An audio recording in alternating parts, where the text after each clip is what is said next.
Muy buenas tardes a todos, a todas. Les damos la bienvenida en este espacio conjunto entre el Instituto de Estudios Judiciales de la Suprema Corte de Justicia y la Escuela Judicial del Consejo de la Magistratura de la Provincia de Buenos Aires, a este encuentro, este segundo diálogo, el segundo encuentro de este ciclo de diálogos internacionales sobre formación judicial, en este caso acerca de estrategias y desafíos contemporáneos para el abordaje de la trata de personas.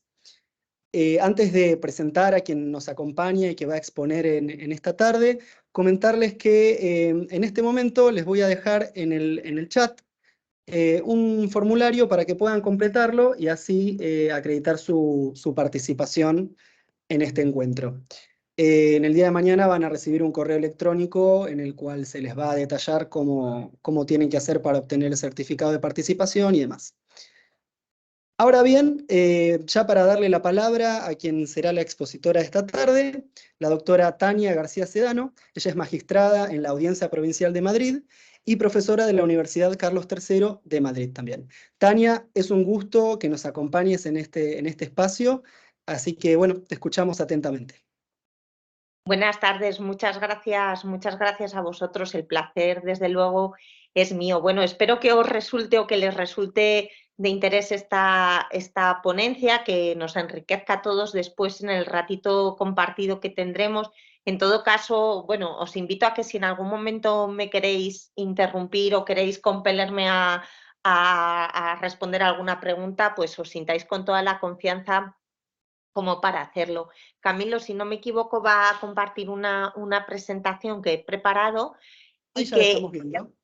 nos refleja un poco el espíritu con el que quiero abordar la tarde. Y es que estamos ante una cuestión de derechos humanos, que nos plantea desafíos para proteger, conforme a buenas prácticas que tenemos constatadas, los derechos de las víctimas de trata de seres humanos, que fundamentalmente van a ser de terceros países en el ámbito europeo, aunque no es uno de los requisitos constitutivos del tipo penal, tal como lo describe desde el Convenio de Varsovia hasta el Protocolo de Palermo, que nos vincula o que constituye el marco normativo internacional en ambos países, ¿no? Tanto en España como en Argentina. Sí que decirles que una de las principales novedades que estamos viviendo en este lado del Atlántico, no quiero ser eurocéntrica, pero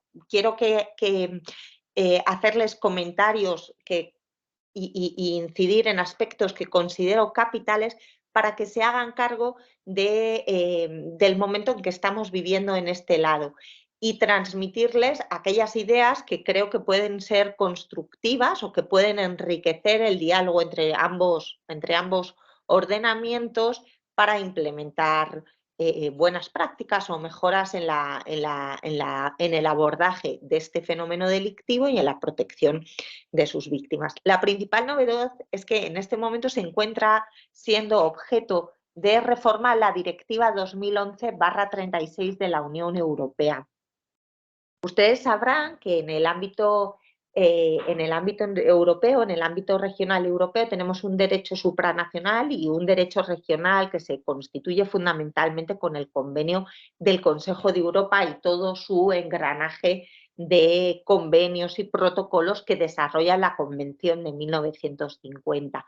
Uno de ellos es el Convenio de Varsovia, que tiene por objetivo la protección y la identificación de víctimas de trata de seres humanos, especialmente mujeres y niñas, y por otro lado, en el ámbito de la Unión Europea, desde la perspectiva más supranacional, tenemos que poner énfasis en que la trata de seres humanos constituye una de las prioridades de la Unión, tanto por la magnitud delictiva que representa, aunque no tenemos cifras exactas. Tenemos que señalar que hay un reglamento de 2013 de la Comisión Europea que incluye en el Producto Interior Bruto de los Estados de la Unión el resultado o el beneficio, el lucro que produce la trata de seres humanos, lo cual no deja de ser un poco paradójico y tiene una explicación de índole exclusivamente economicista, en cuanto que se incluyó en un momento en el que Europa atravesaba una terrible crisis económica y con el objetivo de descartar o de eliminar las amenazas tendentes a la quiebra financiera de los estados, se introdujo este cálculo o esta cuenta en los productos interiores brutos de los estados. Dando un paso más, lo relevante es que se ha constatado que el modelo europeo no funciona todo lo bien que debería. Ya en 2011 el Parlamento Europeo aprobó un informe relativo a el seguimiento del funcionamiento y de la implementación o de la transposición por parte de los estados de la directiva, porque ustedes sabrán que las directivas no son directamente aplicables, sino que exigen que los estados lo adapten a los estados miembros, a su ordenamiento jurídico interno, para que se garantice la coherencia entre las regulaciones de los distintos estados. No obstante, es verdad que habrá preceptos o habrá circunstancias en las que se pueda predicar la aplicabilidad directa, pero estas son muy tasadas y tenemos que interpretarlas de una manera bastante excepcional. Bueno, lo más relevante es que se ha constatado que la directiva no funciona o no ha funcionado adecuadamente ni en todo lo que tiene que ver con responsabilidad penal de las personas jurídicas, ni con lo que tiene que ver con el principio de no punición o no castigo a las víctimas de trata de seres humanos, ni con todo lo que tiene que ver con la regulación del delito digamos que en la esfera online, en todo lo que tiene que ver con las nuevas o no tan nuevas ya tecnologías y en relación con la estructura institucional. Sobre esto voy a ir aterrizando a medida que avancemos y, bueno, cualquier cosa, como les decía, les invito a que me interrumpan. Bueno, Camilo, si quieres pasar la diapositiva, les decía que uno de las miradas que quería incorporar es que estamos ante una cuestión de derechos. Una cuestión de derechos que parte de, al menos en el ámbito europeo, y en este contexto quiero que tengan en cuenta que España es el único país de la Unión Europea que tiene frontera terrestre con el continente africano, parte de una confusión entre trata de seres humanos y tráfico ilícito de inmigrantes, que son los dos protocolos que complementan la Convención contra la Delincuencia Organizada Transnacional del año 2000. Técnicamente, la principal diferencia entre ambos delitos está en el consentimiento. En el caso del tráfico ilícito, los migrantes consienten el movimiento. En contraposición, lo que ocurre en la trata de seres humanos es que están presentes determinados medios comisivos que impiden apreciar un consentimiento libre, válido y con todos los requisitos establecidos legalmente, ¿de acuerdo? En este sentido, es importante que, como vamos a ver un poquito más adelante, tengamos en cuenta que esta vinculación de la trata y el tráfico y la dificultad de distinguirlos desde un punto de vista práctico en ocasiones. ¿Por qué? Porque tal como ha constatado la Organización Internacional de las Migraciones, incluso el Parlamento Europeo en el informe del que les hablaba hace referencia a los flujos migratorios mixtos, es decir, personas que están en movimiento pero que durante su tránsito atraviesan distintos estatutos jurídicos, pueden ser solicitantes de protección internacional, pueden ser migrantes económicos, también pueden convertirse en víctimas de trata de seres humanos. La inexistencia de procedimientos de detección adecuados produce una minoración o una desprotección de las víctimas, ¿de acuerdo?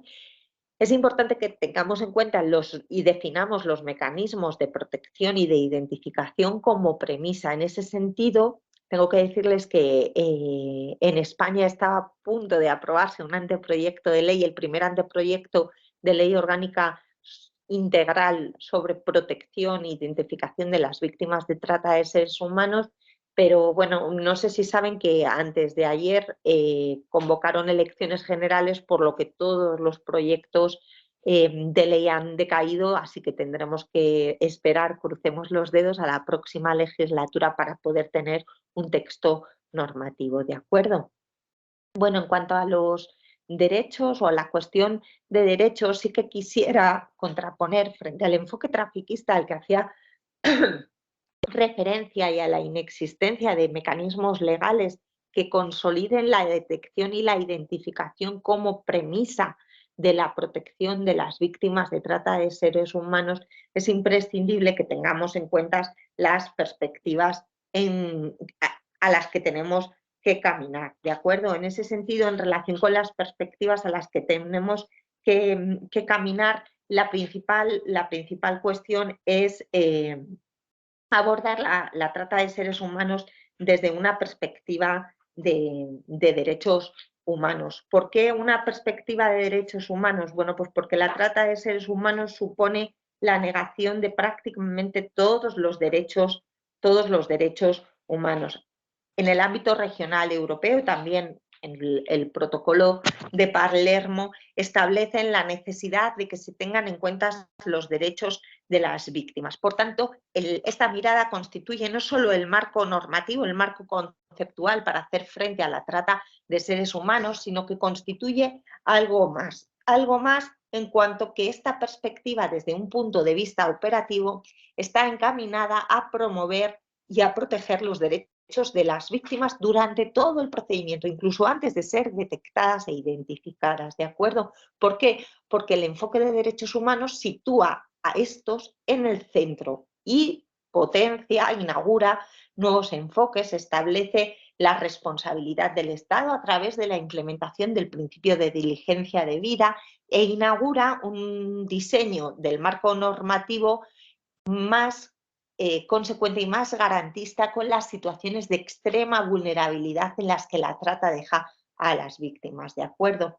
En este sentido, no podemos obviar, y no quiero que lo interpreten así, que la trata de seres humanos es un delito especialmente grave, pero es un delito especialmente grave desde una perspectiva exclusivamente penal por la gravedad de las penas que se imponen, porque es un fenómeno vinculado, y esto es una consecuencia de lo dicho inmediatamente antes, y también por la gravedad de las conductas y su incidencia en las víctimas, ¿de acuerdo?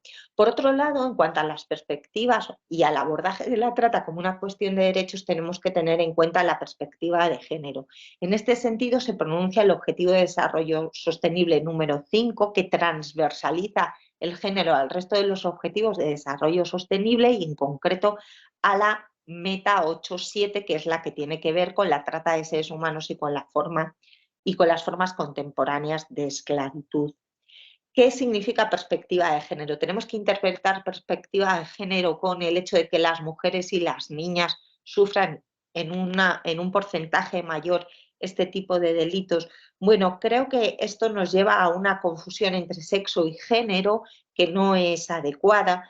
Y creo que tenemos que caminar al menos desde Europa, porque creo que en esto ustedes están mucho más avanzados, a la implementación del prisma de análisis desde la mirada del género, ¿de acuerdo?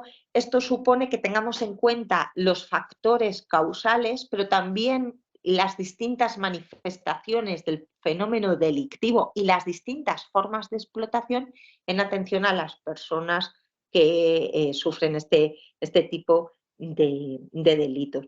Es importante que tengamos en cuenta que la perspectiva de género, al menos en nuestro contexto, que ya les digo que está muy por desarrollar, tenga en cuenta se implemente desde tres perspectivas. En primer lugar, desde la prevención, desde el proceso, al examinar la dimensión de género en todo lo que tiene que ver con el proceso de detección y de identificación, y también con la protección de las víctimas. No puedo dejar de hacer mención a la perceptiva interseccionalidad, porque las causas de vulnerabilidad son muchas, confluyen y se interseccionan. Entonces, pues el pertenecer a minorías étnicas, el tener una determinada edad, el padecer algún tipo de discapacidad o de diversidad funcional, son cuestiones que también habrán que ser valoradas. Es imprescindible que tengamos en cuenta la dimensión intercultural para poder hacer un abordaje holístico, y esto lo quiero poner en conexión, como más adelante les compartiré la importancia de tener unos adecuados mecanismos, una adecuada estructura administrativa que posibilite hacer un seguimiento y un análisis del fenómeno de la trata. ¿Por qué? Porque si tenemos bien diagnosticado los países de origen, de tránsito y de destino, suponiendo que haya un país de destino, que esto es una cuestión bastante controvertida fenomenológicamente, porque cuando que son víctimas explotadas, son transportadas, en el caso de Europa, casi de manera permanente por la demanda de personas nuevas a explotar, ¿no? Lo de chicas nuevas, que hay varios documentales europeos en este sentido, hace que se desmigaje el concepto de estado de destino. Pero si tenemos conocimiento de cuáles son las situaciones, de cuáles son las nacionalidades, podemos saber desde qué mirada intercultural podemos aproximarnos y podemos comprender el fenómeno. Y por último, quiero hacer referencia a la perspectiva financiera. Ustedes saben que la colaboración es conceptualizada tanto por el Protocolo de Palermo como por la mayoría de los ordenamientos como un aspecto clave en la persecución del delito, y la colaboración se condiciona en ocasiones el estatuto jurídico de las víctimas de trata. Ello nos lleva a situaciones de claras violaciones de derechos humanos, porque no se regulariza la situación de las víctimas de trata, o estas no logran el ansiado estatuto jurídico de víctima de trata porque no colaboran, bien porque no quieren, bien porque no pueden. Pensemos en una víctima que no ha comenzado el periodo de explotación. Pensemos en una víctima que ha hecho digamos que la fase de movimiento, de desplazamiento, con toda la riqueza de verbos típicos que contiene el artículo 3 del Protocolo de Palermo, en avión. Esta persona tiene una promesa de un trabajo probablemente en el sector de la hostelería o del trabajo doméstico en Europa, y no tenemos mucho más. Esta persona tendrá difícil, si no imposible, colaborar con las autoridades. Por tanto, el tener el incorporar una dimensión financiera que se fije que se fije o que profundice en el análisis y en la profundización de los flujos económicos, lo cual, por otro lado, es consecuente con que la trata de seres humanos se regule en una convención contra la delincuencia organizada transnacional, que tiene que ver más con la criminalidad organizada, con el flujo de dinero ilícito, con el blanqueo de capitales, con la corrupción. Tiene mucho más sentido esa mirada que la mirada exclusivamente monofocal, ¿no? En este sentido, sí que señalarles que una de las propuestas que contenía el anteproyecto de ley española era que el conocimiento de este tipo de delitos se compartiese entre la unidad de las fuerzas y cuerpos de seguridad del Estado, que se dedica a la criminalidad organizada, y a la inmigración, extranjería y fronteras, ¿de acuerdo? En este sentido, la reforma de la directiva incide mucho en la necesidad de perseguir el dinero, la pista de la moneda, viene a decir el Parlamento Europeo, ¿de acuerdo? Bueno, Camilo, por favor, si puedes pasar la diapositiva. En este sentido es importantísimo que tengamos en cuenta la definición de víctima de trata de seres humanos. ¿Por qué? Porque este concepto nos va a ayudar, en cuanto que constituye la premisa para definir y delimitar el alcance de la obligación estatal de proteger a las víctimas. Es verdad que no existe una definición de víctima internacionalmente consensuada. Lo que pasa es que tenemos que tener en cuenta que tanto el Protocolo de Palermo como el Convenio de Varsovia en el ámbito regional europeo, e incluso la directiva identifican una víctima de trata de seres humanos con una víctima identificada. Por eso se está caminando hacia un modelo en el que se consagre la existencia de potenciales víctimas de trata de seres humanos, es decir, víctimas en las que concurren los indicadores, los indicios, las circunstancias que nos permiten hacer un juicio de inferencia lógico de que esa persona puede ser víctima de trata, aunque aún no lo haya sido, ¿de acuerdo? En este sentido, es muy importante que tengamos en cuenta que, por ejemplo, el protocolo o el convenio de Varsovia, en su artículo 4, fíjense, dice que se entenderá por víctima de trata toda persona física que sea objeto de trata de seres humanos, ¿de acuerdo? En cuanto al... Camilo, ¿puedes pasar la diapositiva? Vale, pasamos. ¿Pasamos? Vale. ¿Pasamos? Uy, les he contado muchas cosas sin pasar, discúlpenme. ¿Puedes pasar, Camilo? Vale. ¿Pasa? En este sentido, en cuanto a la detección y a la identificación, tenemos varios problemas. Miren, les he puesto algunos datos de la situación en España y bueno, ustedes pueden sacar sus propias conclusiones. Según el Centro de Inteligencia del Terrorismo y la Criminalidad Organizada que existe en el Ministerio del Interior, son 12.807 las potenciales víctimas de trata de seres humanos que hay en territorio español y según los criterios de la Fiscalía General del Estado se ha identificado a 465. Este dislate no nos permite llegar a conclusiones optimistas o a felicitarnos, sino más bien a todo lo contrario. El sistema que establece el legislador español responde a la categoría de víctima identificada que incorpora la directiva y que frente a lo que decía que les comentaba, que decía el convenio de Varsovia, la directiva sostiene que una víctima identificada hace referencia a una víctima formalmente reconocida por las autoridades pertinentes. Toda vez que la identificación se deja exclusivamente porque se interpreta a autoridades competentes como fuerzas y cuerpos de seguridad del Estado, perdemos todo el expertise y toda la capacidad de detección e identificación de otros operadores, no solo operadores sociales, que en ocasiones bueno, se nos califica como de buenistas, entiéndanme, y entre comillas esta afirmación porque consideran que es preciso que sean personas especialmente formadas las que identifiquen.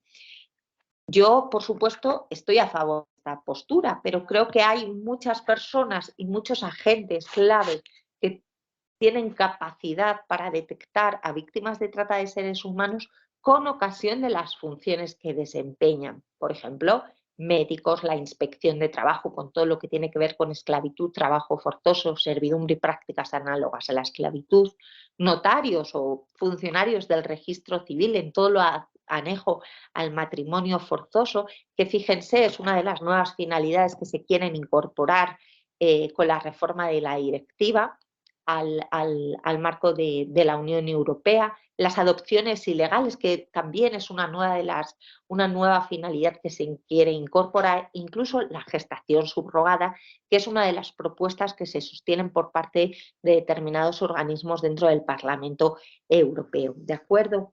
Por tanto, la detección vamos a identificarla como un proceso de evaluación tendente a valorar la posibilidad de que una persona sea víctima de trata de seres humanos. Y en este sentido, la evaluación de la presunción de que una persona es víctima de trata da lugar a que se articule no le voy a llamar procedimiento porque no merece esta categoría, el proceso que en el caso del ordenamiento jurídico español, el francés y el italiano son prácticamente iguales, se regula en las leyes de extranjería respectivas. Esto supone que la perspectiva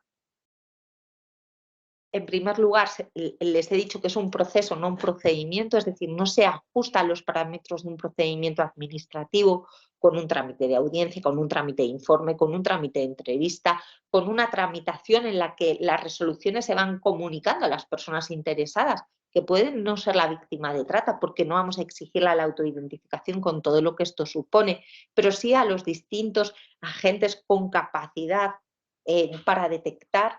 Ni siquiera se prevé la posibilidad, en todos los casos, de que exista una resolución expresa, con la dificultad que tiene el recurrir una resolución a la que se ha llegado vía silencio administrativo, ¿de acuerdo? Por tanto, quiero transmitirles, y en este sentido es verdad que estamos en un modelo, tanto en España como en Europa, de cambio de paradigma, la dificultad y la importancia de configurar la detección y la identificación de las víctimas de trata de seres humanos como una fase inherente a la protección de las víctimas, ¿de acuerdo? La protección empieza mucho antes de la identificación, porque con estas tasas tan bajas, si exclusivamente nos limitamos a proteger a las identificadas, pues son millones de personas en toda la Unión Europea a las que no estamos identificando.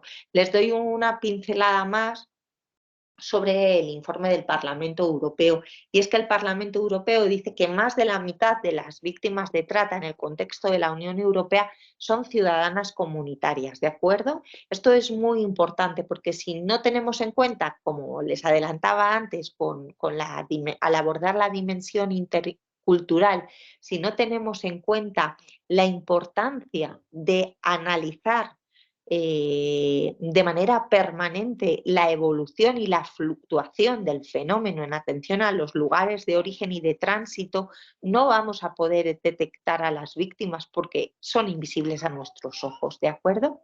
Camilo, por favor, si pudieras pasar. Vale, ¿puedes pasar más? Vale, en este sentido, no, al anterior, por favor. En este sentido sí que quería decirles perdón, que es importante que tengamos en cuenta,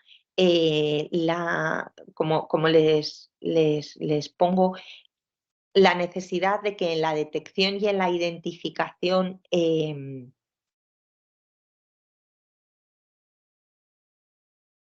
exista una formación transversal. Esto también está siendo objeto de reforma en la directiva a la que vengo haciendo referencia.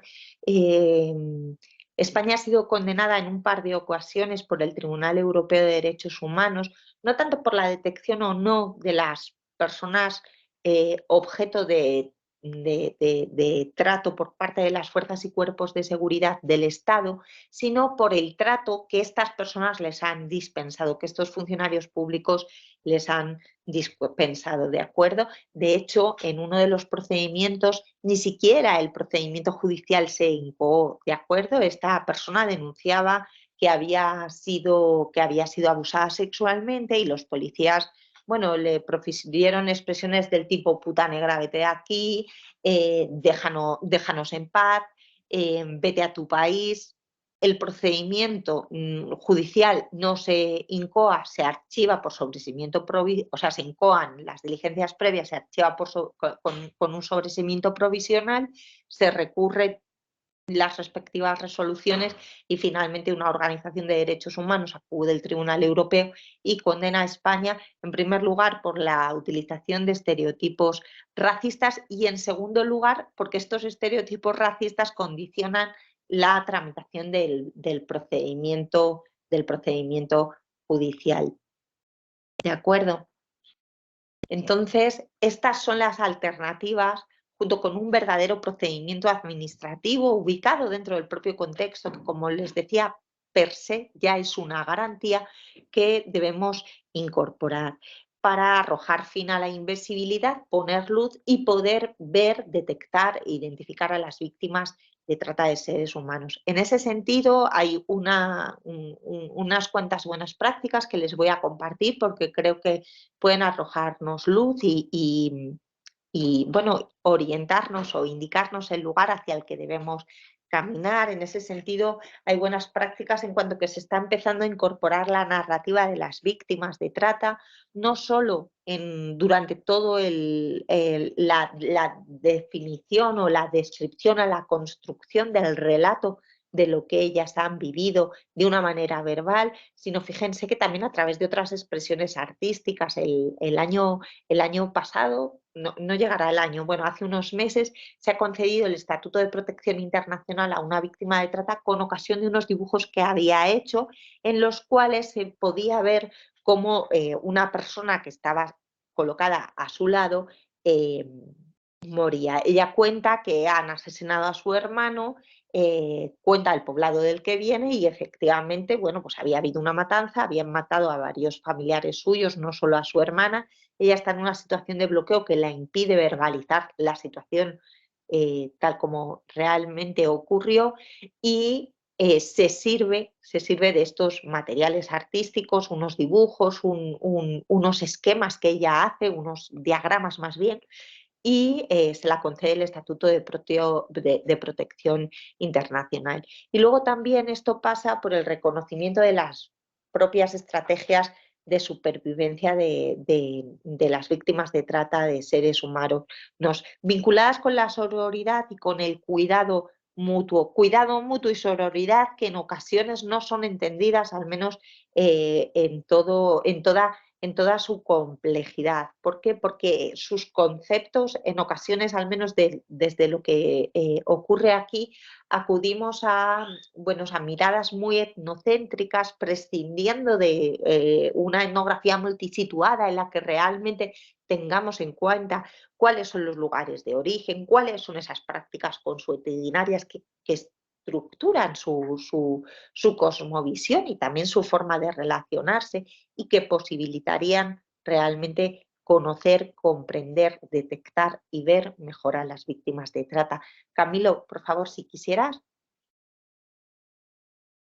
En este sentido, creo que tenemos que configurar el procedimiento penal como un procedimiento restaurador de derechos, no solo como un procedimiento penal de persecución del delito, ¿de acuerdo? Entonces, en paralelo a la persecución del delito, que obviamente es uno de los ejes esenciales sobre los que se ha articulado el derecho penal, y acogiendo la perspectiva victimocéntrica que cada vez goza, por suerte, de más relevancia en el ámbito jurídico penal, caminar hacia la justiciabilidad, la disponibilidad, la accesibilidad, la flexibilidad en el concepto de colaboración con las autoridades, la protección a las víctimas y a los testigos en todo el territorio nacional. Fíjense qué incongruencia, pero en España esto es competencia de las comunidades autónomas. Nuestra organización territorial del Estado es un Estado que se divide en comunidades autónomas, es parecido al Estado regional italiano, no es un Estado federal, pero tampoco es un Estado centralista, lo que supone que en cada comunidad autónoma existe un modelo de protección, y por tanto una víctima puede estar protegida en Madrid y no estar protegida en Galicia, ¿no? Con las dificultades y complicaciones que esto tiene. Por otro lado, otra de las formas de que el procedimiento penal sea un procedimiento restaurativo de derechos se vincula con la dificultad de proteger a las familias en origen y con el suministro de recursos jurídicos para las víctimas. En cuanto a la dificultad de proteger a las familias en origen, fíjense que la directiva prevé la posibilidad de que dentro de la categoría de reparación se pueda producir o se pueda incardinar la reagrupación familiar en situaciones especialmente graves, ¿de acuerdo? Cuando las víctimas saben que si denuncian, que si acuden a juicio, sus familiares van a sufrir grandísimas represalias, ¿de acuerdo? En este sentido, la reagrupación familiar se erige como un aspecto clave para que las víctimas puedan ejercer sus derechos. Con ocasión de la aprobación de la Ley Orgánica de Protección a la Infancia y Adolescencia, la Ley 8/2021, se ha consagrado la prueba preconstituida. Lo que pasa es que la prueba preconstituida se consagra exclusivamente para los casos de menores. Tenemos que tener en cuenta, y por eso he denominado esta mirada de la forma que aparece como un procedimiento penal restaurativo de derechos, porque la revictimización inherente al proceso penal no solo es conocida, sino que es una realidad, es constatable, ¿no? Entonces creo que tenemos que intentar cambiar el paradigma para que el proceso penal huya de la revictimización que en ocasiones tiene asociada. Camilo, ¿puedes pasar? En este sentido, fíjense que la perspectiva de infancia y adolescencia y la protección del riesgo también deviene esencial. En relación con la protección a la infancia víctima de trata, tenemos muchas dificultades. Algunas buenas prácticas. Por ejemplo, el Convenio de Varsovia establece una presunción de minoría de edad en tanto no se haya determinado la edad. En cuanto a los protocolos de determinación de la edad, en este momento, hasta que se han convocado elecciones generales, estaba siendo objeto de tramitación un proyecto sobre un protocolo de determinación de la edad que superaba un poco las carencias en materia de protección a la infancia y a la adolescencia y también en materia de derechos humanos que habían constatado desde el grupo de expertos contra la trata de seres humanos del Convenio del Convenio de Varsovia del Consejo de Europa como el defensor del pueblo. Este proyecto también ha decaído, no obstante, la presunción de minoría de edad debe ser una premisa de la que partir en la protección de las víctimas, ¿de acuerdo? También tenemos que tener en cuenta que en ocasiones las víctimas de trata de seres humanos se ven obligadas a mentir sobre su edad, por tanto, siendo una estrategia delictiva en cuanto que quieren hacerse pasar por mayores de edad, porque el sistema de protección es, digamos, más laxo y ellas tienen determinada autonomía, supone un escollo que tenemos que salvar. Fíjense que la propia directiva establecía que para los menores, establecía una distinción entre los menores víctimas de trata y los menores extranjeros no acompañados víctimas de trata de seres humanos. En este segundo caso se obligaba se establecía como preceptivo que los estados nombrasen un tutor o un defensor judicial tan pronto como llegaran a territorio nacional y se constatase la ausencia de acompañantes o de familiares mayores de edad. En este sentido, también tenemos que hacer dos referencias. La vulnerabilidad intrínseca a la minoría de edad que se potencia con el fenómeno de la trata de seres humanos. En ese sentido, se pronuncia el párrafo quinto del artículo 3 del Protocolo de Palermo, en cuanto que establece que los medios comisivos que enuncia el párrafo primero no deberán concurrir cuando la víctima de trata sea menor de edad, y por otro lado el riesgo de trata interna, que en el caso de los menores es mucho mayor. En este sentido, tenemos que tener en cuenta que los menores víctimas de trata en ocasiones tienen una doble condición, y es que son menores, son víctimas de trata y en muchas ocasiones extranjeros en situación administrativa irregular. Por eso digo que la presunción de minoría de edad debe imponerse como parámetro preponderante por su intrínseca vinculación con el interés superior del menor. Principio de interés superior del menor que debe ser el principal criterio o parámetro interpretativo, ¿de acuerdo? Esto tenemos que vincularlo con las distintas observaciones sobre del convenio de la Convención de Naciones Unidas sobre derechos del niño, los regímenes de tutela y la definición del interés superior del menor, ¿de acuerdo? Bueno, Camilo, ¿podrías pasar la protección? En cuanto a la propuesta de reforma del sistema de no castigar a las víctimas de trata de seres humanos, tengo que decirles que esta propuesta ya está incorporada en los ordenamientos de los Estados miembros de la Unión Europea, porque ya lo contenía la Directiva 2011. ¿Qué ocurre? Que se ha visto que la forma de incorporarlo a los ordenamientos no ha sido óptima porque es un precepto prácticamente inaplicable. De hecho, ya les adelanto que en España se ha aplicado en una única ocasión una sentencia de la Audiencia Provincial de Barcelona, ¿de acuerdo?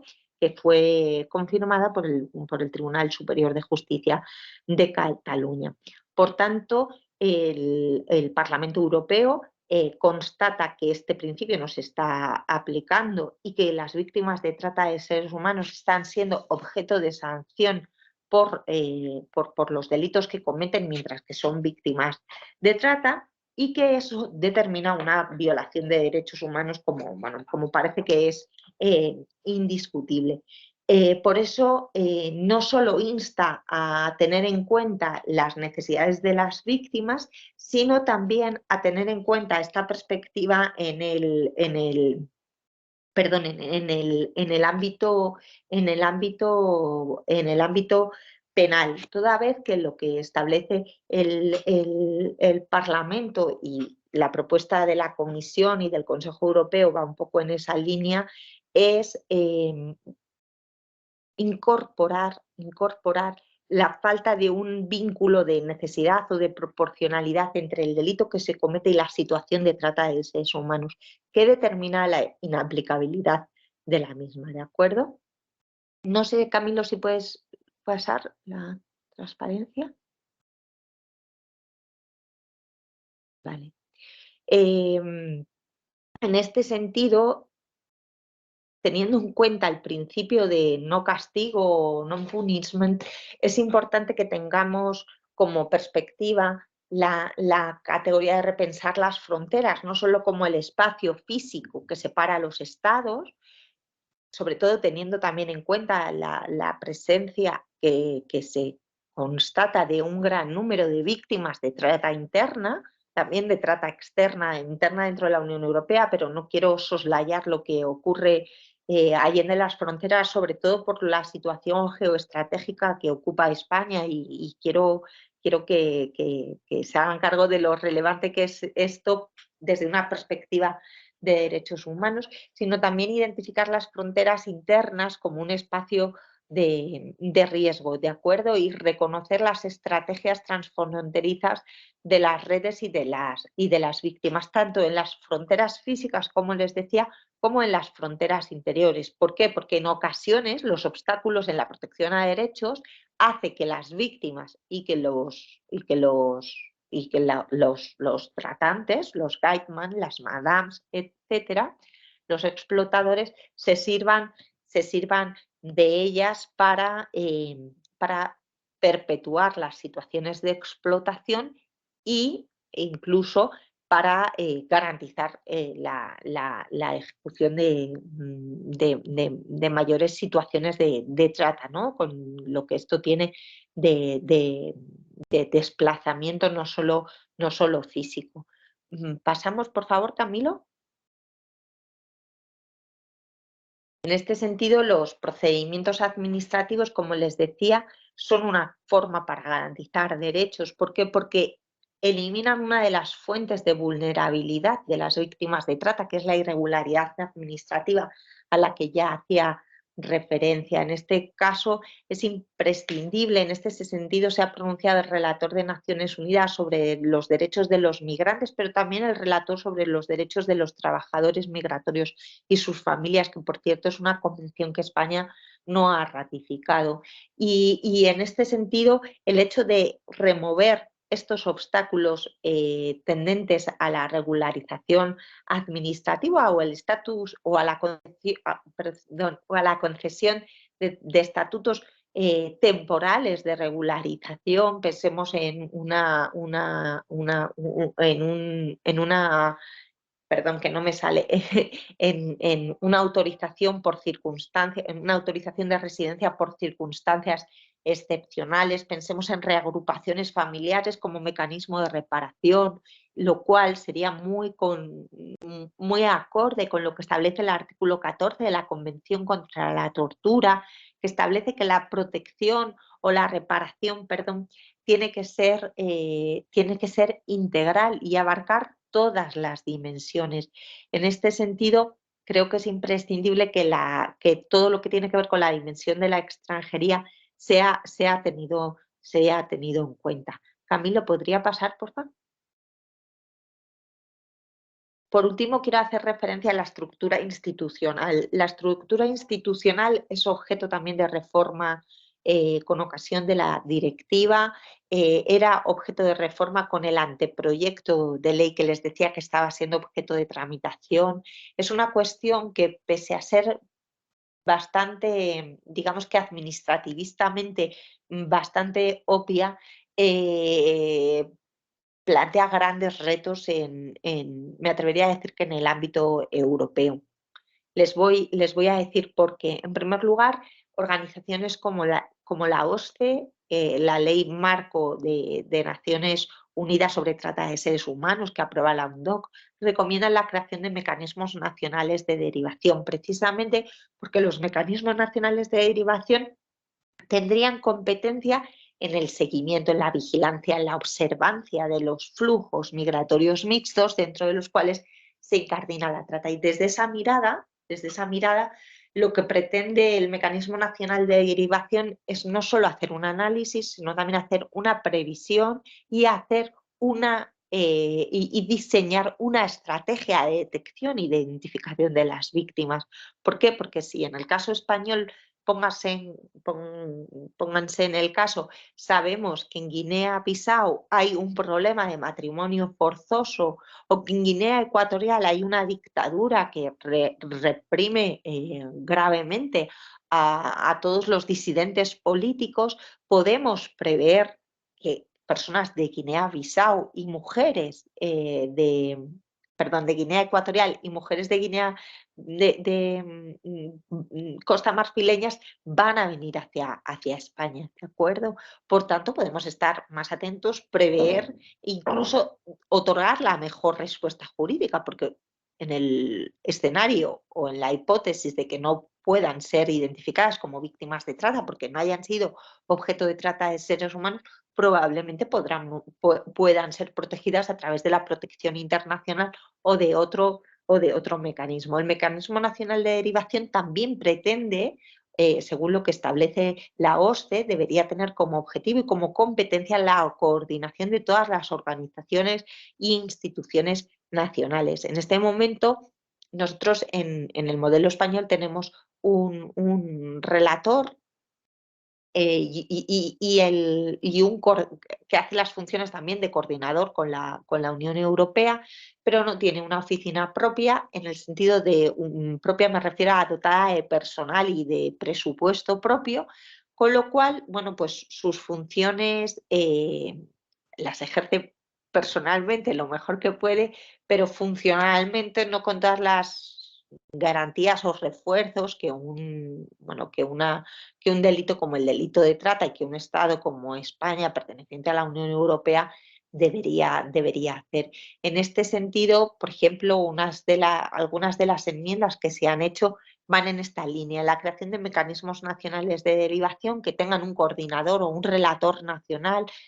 La directiva habla de coordinador, pero se está intentando incorporar la figura del relator, que funcionalmente sería lo mismo, por intentar establecer anclajes entre el Convenio de Varsovia y la directiva, porque en ocasiones estamos en situaciones un poquito paradójicas, porque el Consejo de Europa, pese a que territorialmente es un poco con una composición un poco más heterogénea que la de la Unión Europea, prácticamente en la mayoría del espacio coinciden. Por tanto, bueno, creo que es muy importante el establecimiento de los mecanismos nacionales de derivación, de los coordinadores o relatores nacionales y de los coordinadores de la Unión Europea. ¿Por qué? Porque es imprescindible que en un fenómeno transnacional y nacional como el que estamos abordando, digo transnacional y nacional por no invisibilizar aún más la trata interna, es imprescindible que podamos establecer estrategias comunes en un ámbito territorial como este. El anteproyecto contenía algunas de las cuestiones a las que hacía referencia, pero bueno, como les decía, ha quedado sin ninguna vigencia. Camilo, no sé si podría pasar. Bueno, se trata de personas y por eso es tan importante que tengamos en cuenta, bueno, los derechos humanos de las víctimas de trata de seres humanos como piedra angular de cualquier aproximación a este fenómeno. Muchas gracias y bueno, quedo a su disposición.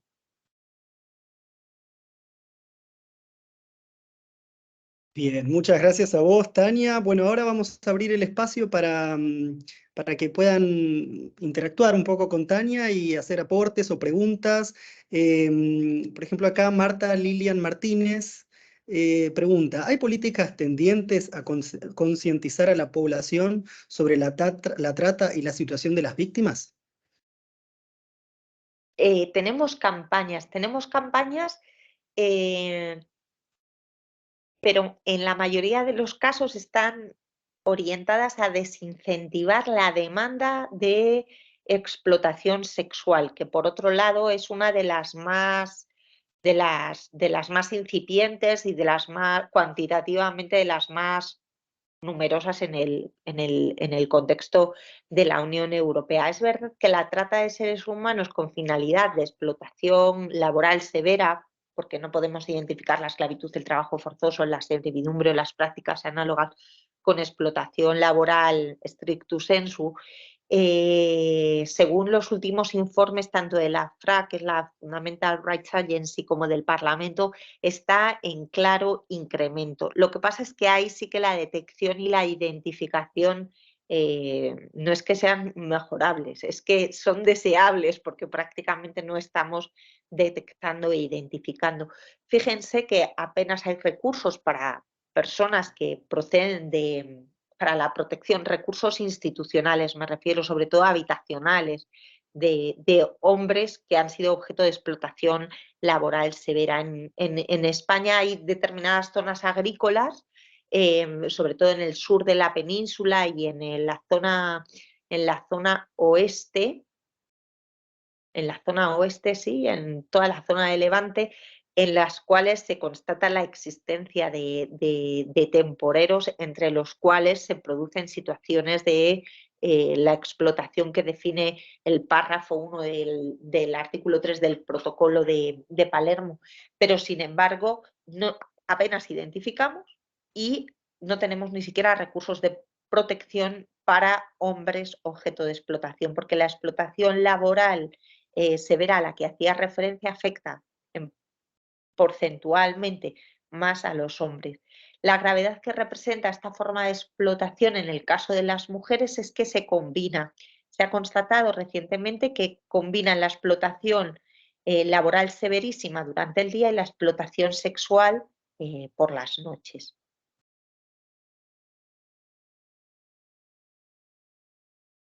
Bien, no sé si alguien más tiene algo para comentar y también se agrega acá Lucía Copa en representación de la Escuela Judicial del Consejo de la Magistratura.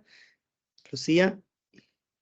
Bueno, muchas gracias, Tania, por tu exposición, realmente muy interesante y todo lo que has abordado en este tiempo para nosotras y nosotros es muy enriquecedor poder contar con miradas como la tuya, porque son temas eh, que tratamos de trabajar y mucho, lógicamente en otros contextos, pero enriquece mucho este diálogo que es a lo que apuesta también el ciclo y te agradecemos mucho desde el equipo de la Escuela Judicial, del Consejo de la Magistratura, de Pablo Perel, el director académico en particular, que hayas con generosidad dedicado este tiempo para compartir con nosotras y nosotros y también a través de esta instancia, tanto con quienes participan a través del Instituto de Estudios Judiciales como de la escuela, que son aspirantes a la magistratura, así que es realmente muy enriquecedor poder expandir estas miradas, esta experiencia tuya también. En particular, me quedé pensando en algo que traías al inicio de tu exposición, vinculado, lo mostrabas de manera muy elocuente con la asimetría existente en la consideración, ¿no?, de las víctimas según las agencias. Y me quedaba pensando también en, bueno, en esto que a veces solemos encarar de manera dificultosa en lo que es la identificación o la definición de las víctimas, digamos, la expansión de la conceptualización de la víctima también nos trae como algunas dificultades para garantizar el esquema protectorio, porque si, lo que vos decías muy bien, si partimos de un criterio determinado para establecer esa definición, ¿qué pasa cuando determinadas situaciones no se adecúan a la expectativa o a las definiciones, ¿no?, vigentes? Entonces la pregunta era si te parecía un déficit de ciertas agencias en la definición, o si te parece que lo traías después con la cuestión de la justiciabilidad, que los esquemas protectorios no deberían estar tan ligados a la definición de víctima como tal. O sea, si es un déficit en la implementación o en las dificultades procesales, o si es un problema de conceptualización para el acceso a los derechos. Creo que deberíamos caminar hacia un modelo protector, intuitivo en general. Esto supone que podemos otorgar un estatuto de protección a víctimas de trata de seres humanos que sea compatible con otros sistemas de protección. Por ejemplo, con un sistema de protección internacional, ¿de acuerdo? Obviamente, yo no abogo porque los sistemas de protección sean tan laxos que se nos desmoronen. Obviamente, y espero no haber transmitido eso. Creo que los sistemas de protección tienen que construirse sobre pilares firmes, ¿no? Pero construidos sobre pilares firmes, una de las cuestiones en las que he incidido, creo que bastante, es la necesidad de que el procedimiento también sea un instrumento de protección, ¿de acuerdo?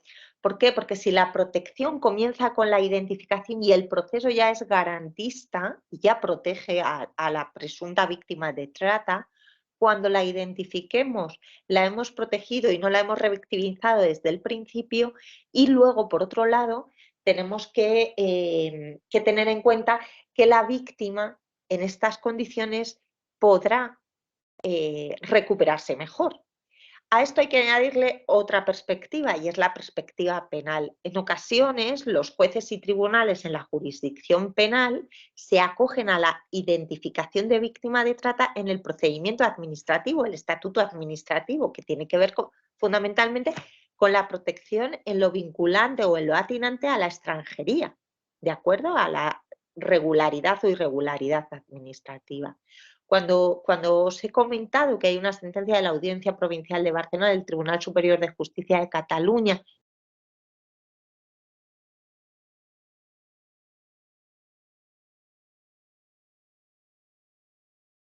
dado probada la existencia de indicios de que esta persona es víctima de trata de seres humanos, aunque no haya sido identificada por las fuerzas y cuerpos de seguridad como tal, el juzgador penal dice: yo no tengo que estar vinculado por lo que digan los órganos administrativos, en este caso la delegación de gobierno, sobre si esta persona es víctima de trata de seres humanos o no.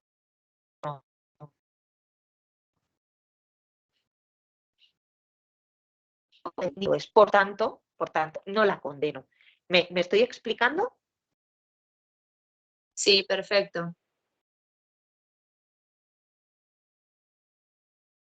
Bien, acá tenemos, no sé, Lucía, si podemos dar espacio a un par de comentarios que veo acá en el chat.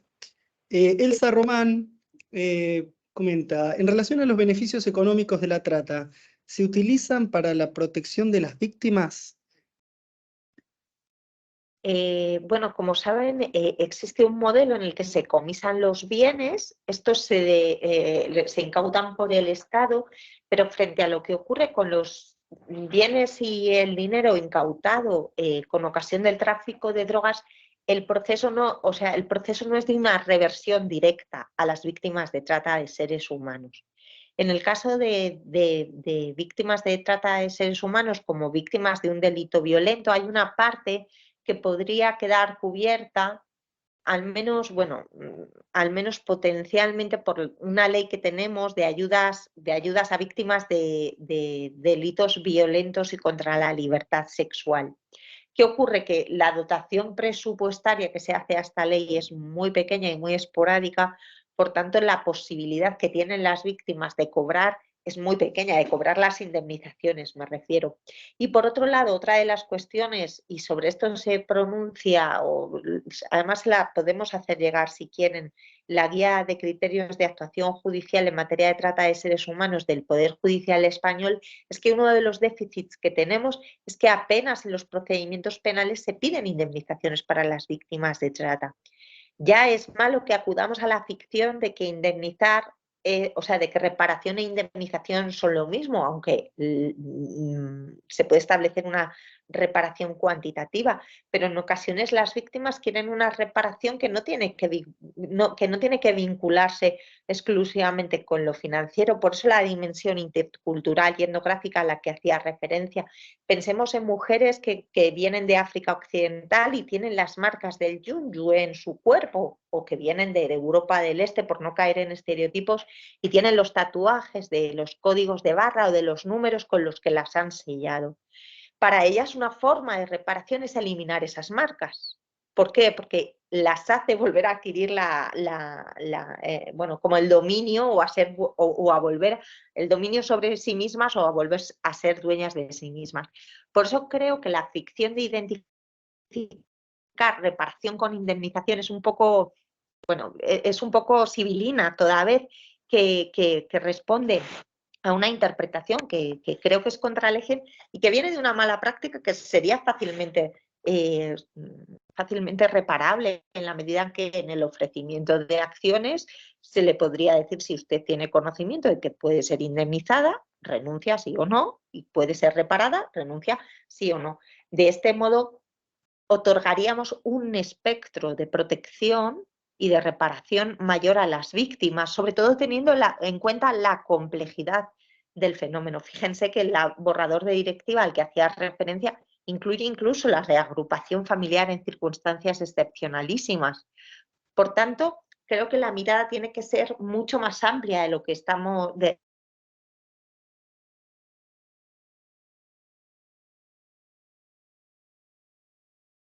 Tenemos un problemita con la red, a ver si se soluciona. Ahí está. Te habíamos perdido por un momento, Tania. Perdón. No pasa nada. Te leo un comentario acá de Graciela Angrimán. Uno de los problemas en Argentina es que la criminalización tiene por objeto a mujeres y se brinda impunidad a los hombres. En el ámbito federal, en Argentina, la Defensoría General está promoviendo el uso de recursos in pauperis para que las víctimas reclamen la reparación.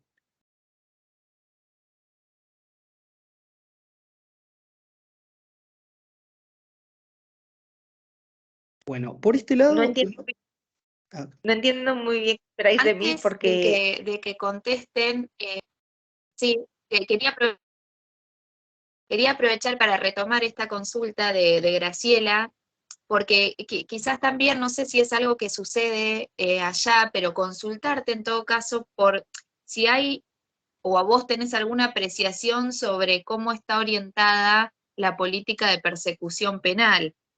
Acá hay algunos debates que, como mencionaba Graciela, que hizo el comentario recién, tienden a poner de relieve que justamente a través de estos procesos en ocasiones se criminalizan estrategias de supervivencia, como vos mencionabas también cuando referías a reconocer las estrategias transfronterizas y demás, como un aspecto también a resaltar, que hay un esfuerzo de despliegue de ciertas políticas públicas y de jerarquización y cooperación, pero que es un problema o quizás algo a atender cómo se está orientando o en quiénes está recayendo el proceso de persecución penal. Yo creo que las situaciones a las que nos enfrentamos son realmente parecidas, y la situación aquí no dista mucho de lo que comentas.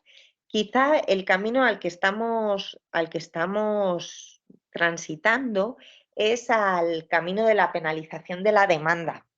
Incluso la directiva prevé la posibilidad de castigar a quienes se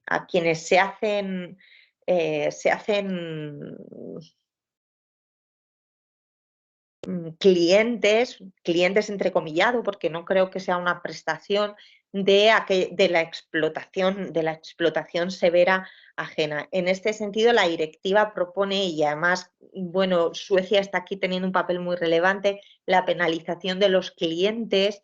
Aquí hay un debate porque, a efectos penales tenemos que tener en cuenta al menos la posibilidad del dolo eventual, porque, si lo sancionásemos imprudentemente con las finalidades de explotación laboral, en el caso de España, si yo voy a comprar unas fresas que en el cultivo de frutos rojos se produce o es uno de los sectores donde se está detectando un incremento de explotación laboral severísima vinculada con esclavitud, trabajo forzoso y servidumbre, yo también podría ser sujeto activo de este delito. Por tanto, la parte subjetiva del tipo creo que tenemos que perfilarla mucho, porque si no corremos el riesgo de quebrantar la proporcionalidad y el principio de intervención mínima inherentes al derecho penal.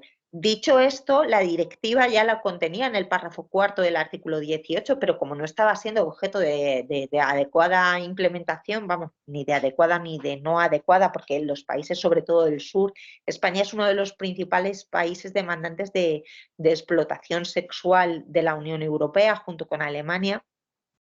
Pues estaba llevando a una situación de tolerancia, incluso de determinar, un poco de paradójica, ¿no? Y se está yendo hacia ese modelo. Fíjense que no sé si han escuchado hablar de la ley del sí es sí, que ha sido tan polémica en España, la ley de garantía de la libertad sexual. Contuvo en un primer momento la posibilidad de tipificar la tercería locativa, incluso en la tercería locativa, y luego se sacó de la ley porque se suponía que, al ser la ley de protección de la libertad sexual, iba más allá y se extralimitaba. Se intentó, de hecho se aprobó un proyecto de ley abolicionista, que también ha decaído, y en este sentido se sancionaban todas las formas de proxenetismo.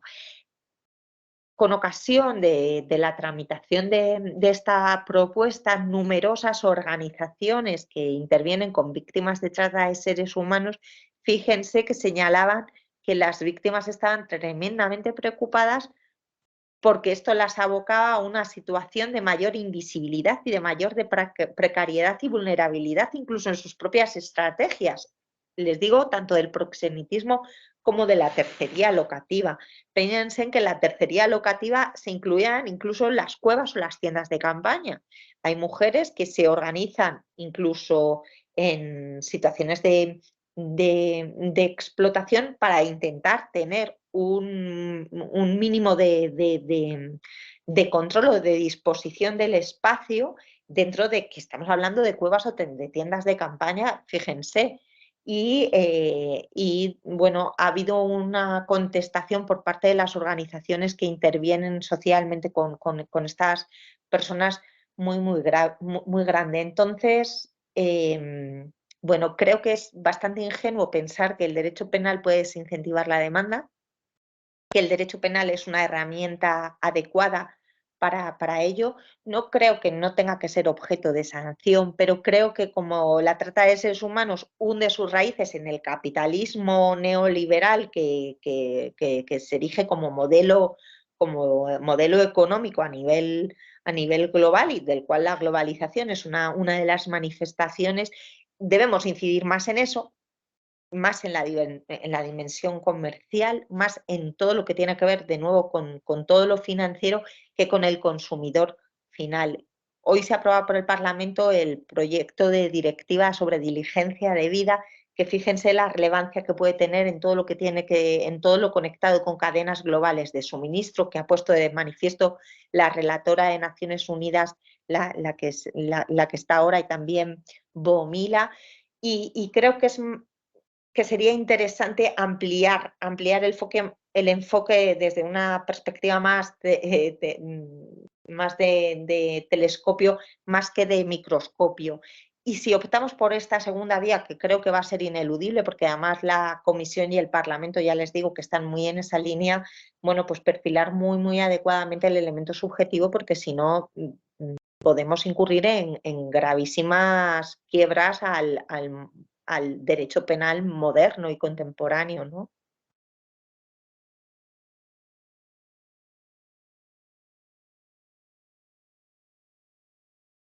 Bien, bueno, por este lado... Súper clara, Tania, muchísimas gracias. Gracias a vosotros. Por acá en el chat no veo más preguntas, tampoco manos levantadas. No sé si entonces, Tania, ¿querés ir cerrando con algo que quieras comentar? Bueno, daros las gracias y bueno, y como os decía, quedo a vuestra disposición. Si creéis que algún documento de por acá puede serles de ayuda, cuenten con ello y bueno, y que gracias por la posibilidad de que, bueno, pues de que interlocutemos y de que aprendamos y construyamos juntos. Muy poco más, gracias. Bien, bueno, muchas gracias a vos, Tania, Lucía, a vos desde el espacio de la Escuela Judicial. Acá los saludo desde el Instituto de Estudios Judiciales. También gracias a todas las personas que nos han acompañado esta tarde. Recuerden acreditarse en el enlace que les dejé acá en el chat para ahí recibir novedades para acceder al certificado, material y demás. Bueno, buenas tardes a todos y a todas y nos estamos viendo pronto. Muchas gracias. Hasta pronto.